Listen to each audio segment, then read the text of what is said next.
जी, good afternoon everyone. जी बच्चा, in the last video we studied the various aspects of your immune system. तो आज हम करने जा रहे हैं बेसिकली आज हम एंटीजन एंटीबॉडी की डिटेल में पढ़ेंगे.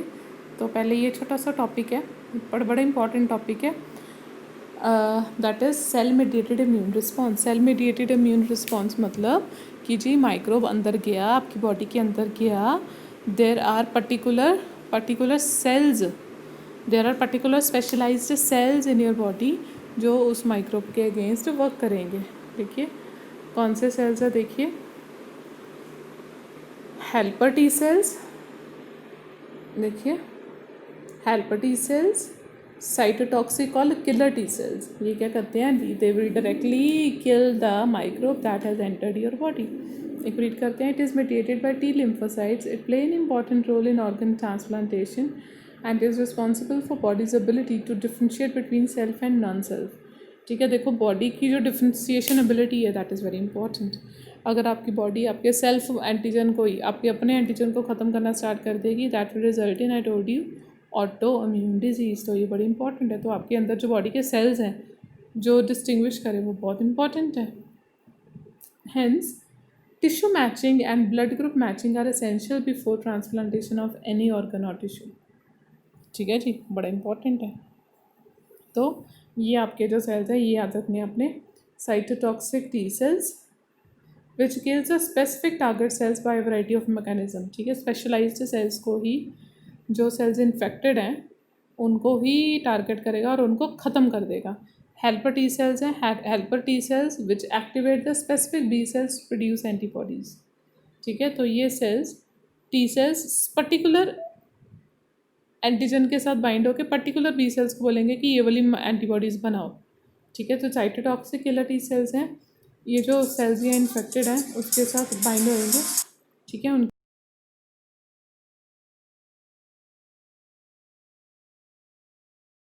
कौन डिस्ट्रॉय करेंगे, जो सेल इन्फेक्टेड है सिर्फ उसको ही डिस्ट्रॉय करेंगे. साइटोटॉक्सिक किलर टी सेल याद रखना है. आगे देखिए, this is very important topic, this is actually the star topic of for today. Exams लगा लो कि आना ही आना, ये वेरी इंपॉर्टेंट. ठीक है, वेरी इंपॉर्टेंट. देखिए एंटीजन्स एंड एंटीबॉडीज. देखिए जो एंटीजन्स हैं याद रखिए, एंटीजन है क्या, एंटीजन है क्या, this is actually the foreign substance. ठीक है, एंटीजन दो तरह के, आपकी बॉडी के अंदर जो सेल्स हैं, सेल्स के ऊपर भी एंटीजन है, वो आपका सेल्फ एंटीजन है. ठीक है, जो यहाँ पे हम बेसिकली बात करें फॉरेन एंटीजन की, जो आपके सेल के ऊपर नहीं है. फॉरेन एंटीजन है जो आपकी अगर बॉडी में जाएगा तो बहुत सारे एंटीबॉडीज़ प्रोड्यूस होंगे.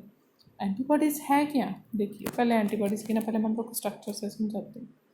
ये स्ट्रक्चर बड़ा इंपॉर्टेंट है. मोस्ट ऑफ द टाइम मैंने देखा पेपर में ना स्ट्रक्चर आ जाता है और स्ट्रक्चर को पूछा जाता है लेबलिंग करो या इसको एक्सप्लेन करो. तो ये ध्यान से स्ट्रक्चर कर लीजिए, 2-3 बारी बना लीजिएगा. देखिए this is what structure of an antibody molecule. देखो if you see here Y type structure है, दिस इज़ एंटीबॉडी.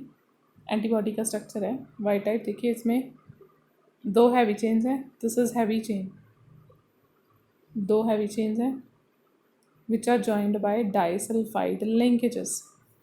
ठीक है, intra disulphide and inter disulphide. देखो इंट्रा देखो डाइसल्फाइड लिंकेजेस एक ही चेन के अंदर भी हैं.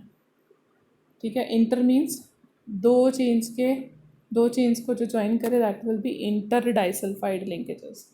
ठीक है, 2 हैवी चेन्स हैं और 2 क्या हैं, लाइट चेन्स हैं. ये क्या है जी, लाइट चेन्स हैं. ठीक है जी, ये क्या है, लाइट चेन है. लाइट चेन में डाइसल्फाइड लिंकेजेस प्रेजेंट है. इंट्रा वी और इंटर वी. इंट्रा मतलब देखो एक ही चेन में, इंटर मीन्स 2 चेन को जो आपस में ज्वाइन करें. ठीक है, ऊपर क्या प्रेजेंट है, ऊपर वाले साइड्स को हम क्या बोलते हैं,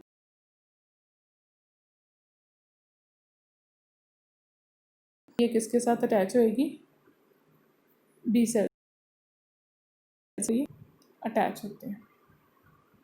देखिए रीड कर लेते हैं. These are the immunoglobulins. Antibodies को और क्या बोलते हैं, immunoglobulins. Produce in response to antigenic stimulation. Each antibody molecule has 4 polypeptide chains out of which 2 small and 2 heavy. ठीक है, 2 स्मॉल चेन्स हैं, 2 हैवी चेन्स हैं। ठीक है, ये याद रखना, इसको ऐसे भी लिख देते हैं। It is represented by H2L2। H2L2 मतलब 2 हैवी चेन्स हैं, दो लाइट चेन है। These are the types of antibodies. ये मैं आपको करा रही हूँ आगे। ये स्ट्रक्चर एक बार बना के देख लेना आप अच्छे से। ठीक है, ये बड़ा इंपॉर्टेंट टेबल है जी, वेरी वेरी इंपॉर्टेंट टेबल। तो one by we will study it. ठीक है, types of antibodies very important. ठीक है, फर्स्ट आ रही है IgG। इम्यूनोग्लोबुलिन्स को कैसे लिखते हैं? IG से। IgG देखो है क्या, this is most prevalent class of antibody, सबसे ज़्यादा प्रेजेंट है ये बॉडी में। 75 to 80% टोटल एंटीबॉडीज़ हैं। And they fight against fungi, bacterial, toxin. Very important है, याद रखिएगा। This is the only one.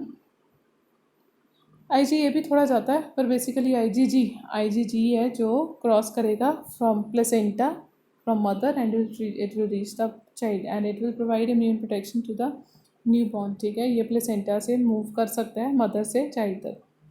ठीक है, and it is responsible for RH factor also. आ गया IgA सेकेंड मोस्ट प्रिवेलेंट। ठीक है, सेकेंड मोस्ट प्रिवेलेंट, याद रखना ये।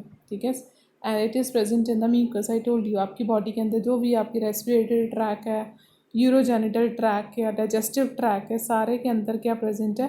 सारी अंदर म्यूकस लाइनिंग प्रेजेंट है। और सारी म्यूकस लाइनिंग के अंदर क्या प्रेजेंट है? IgA इम्यूनोग्लोबुलिन, जो माइक्रोब को किल करेगा। It is found in nose, eyes, lungs, digestive tract, saliva, tear etcetera.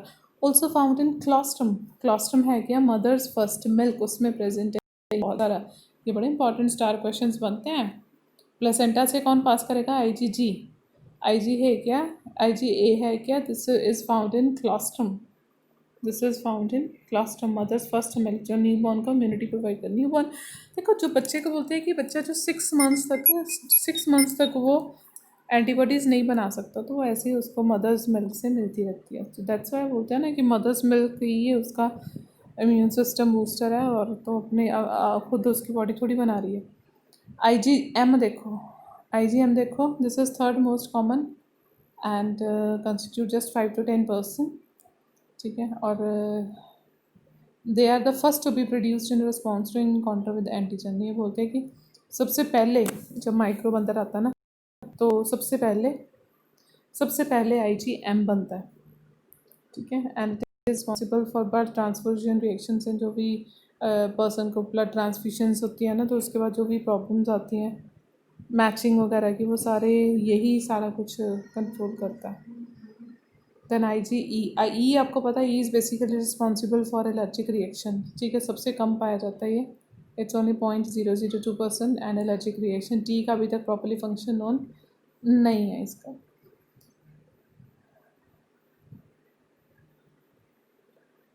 आगे देखिए, वैक्सीनेशन एंड इम्यूनाइजेशन।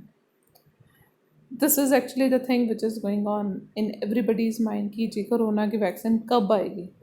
ठीक है, अब तक आपको ये पता चल जाना चाहिए कि वैक्सीन है क्या। वैक्सीन अभी हम नहीं किया कि जी foreign antigen is going into the body. Vaccination में फॉरेन नहीं होता ये सॉरी माइक्रोब है, वही माइक्रोब है which is causing the disease. It can be present in the dead form or attenuate. Attenuate मतलब हीट किल्ड, इनएक्टिवेट किया हुआ। ठीक है, माइक्रोब है। Microbe is immunogenetically active.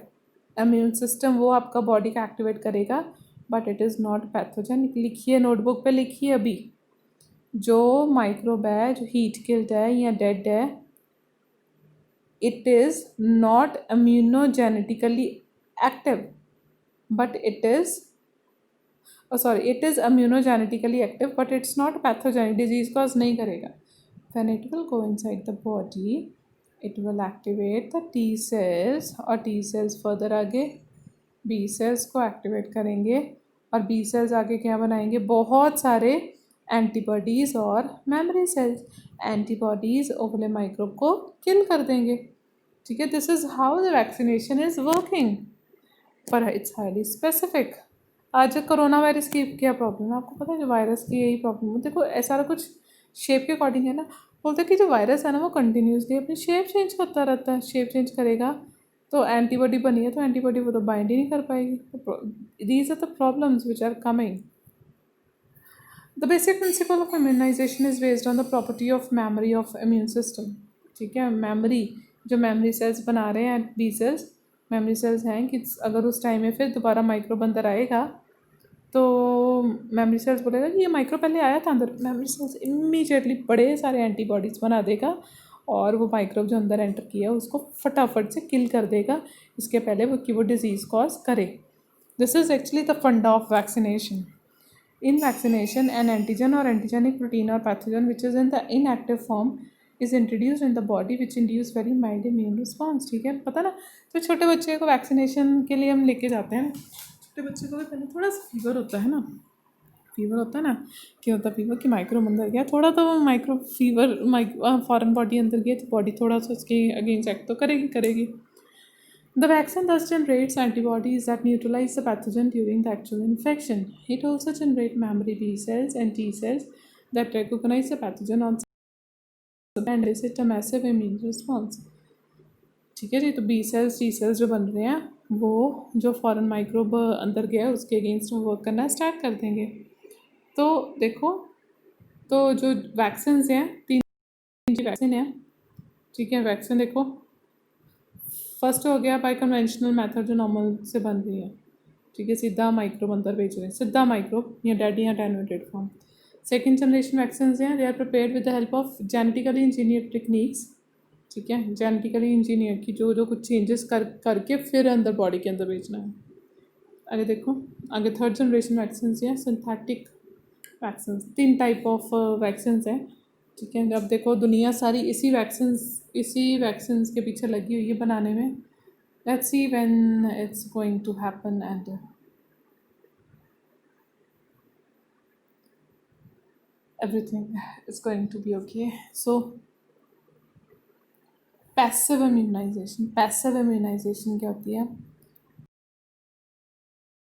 ऐसे अभी हमने पीछे किया था पैसिव इम्यूनिटी भी। आपको पैसिव इम्यूनिटी में क्या किया था कि जी एंटीबॉडीज़ आर गोइंग सिमिलरली, अगर किसी को पैसिव इम्यूनिटी देनी है, पैसिव इम्यूनिटी में भी क्या करते हैं, उसके अगेंस्ट उसके अगेंस्ट जो एंटीबॉडीज़ हैं हाईली स्पेसिफिक वो अंदर भेजा जाता है, तो वो ज़्यादा जल्दी वो इम्यून रिस्पॉन्स करेगा and the person will be fine, पर वो थोड़े टाइम के लिए इफेक्टिव आएगा। For example in tetanus pre-formed antibodies are directly injected, and in case of snake bites antitoxin contain antibodies to the toxin का against venom is directly given। ठीक होता है ना, किसी को स्नैक बाइट है तो डायरेक्टली एंटीबॉडीज़ दी जाती है। डायरेक्टली एंटीबॉडीज़ का यही फ़न है कि जी माइक्रोब मतलब बॉडी मतलब इमीडिएट एक्शन कि बॉडी के पास इतना भी टाइम नहीं है कि वो सेल्स एक्टिवेट होकर वो बनाएं कि वेयर सीरियस कंडीशन होगी तभी हम करते हैं। ठीक है, लाइक देखिए एग्जांपल दी हुई है, बड़ा इंपॉर्टेंट। टेटनस है, टेटनस कौन कॉज करता है? Clostridium tetani. ये बड़ी ज़्यादा प्रॉब्लमेटिक कंडीशन होती है ना। यूजुअली टेटनस आपके दिमाग में आता है कि टेटनस है जब आयरन की कोई हुई है, प्रॉब्लम हुई है ना, आयरन की कुछ प्रॉब्लम हुई है, लगा आयरन तभी हम टेटनस का इंजेक्शन लगाते हैं। नो, ज़रूरी नहीं है। जब भी आप कोई चोट लगी है, आपकी बॉडी वहाँ पर पार्ट एक्सपोज है और सॉइल में एक माइक्रोब होता है क्लॉस्ट्रीडियम टेटनी ये वाला, ठीक है, डिजीज़ कॉज करता है जिसको हम लॉकिंग जॉ डिजीज़ बोलते हैं, जॉ लॉक हो जाता है, इट्स वेरी वेरी प्रॉब्लमेटिक। ठीक है, तो once the bacteria is under the skin, it makes a toxin that causes wear and tear from muscle cramps which can even be more fatal। ठीक है, तो इससे बचने के लिए फटाफट वो एंटी टॉक्सिन इसका दिया जाता है और सब कुछ ठीक हो जाता है। लाइक पोलियो, पल्स पोलियो में भी ऐसे ही है। Pulse polio immunization programme was launch in India in 1995 with global initiative of eradication of polio. ठीक है, बहुत सारी वैक्सीन आजकल दी जाती है पोलियो की, आपको पता है, अब तो almost it's negligible now, but it's even today it's given। In 24 Feb 2012, WHO removed India from list of countries with active endemic wild polio virus transmission। ठीक है, तो पोलियो वायरस की ट्रांसमिशन में इंडिया का नेम तब remove कर दिया गया था। ठीक है, तो इतना अच्छे से पढ़िए, प्रॉब्लम होगी पूछ लेना। Take care, bye bye.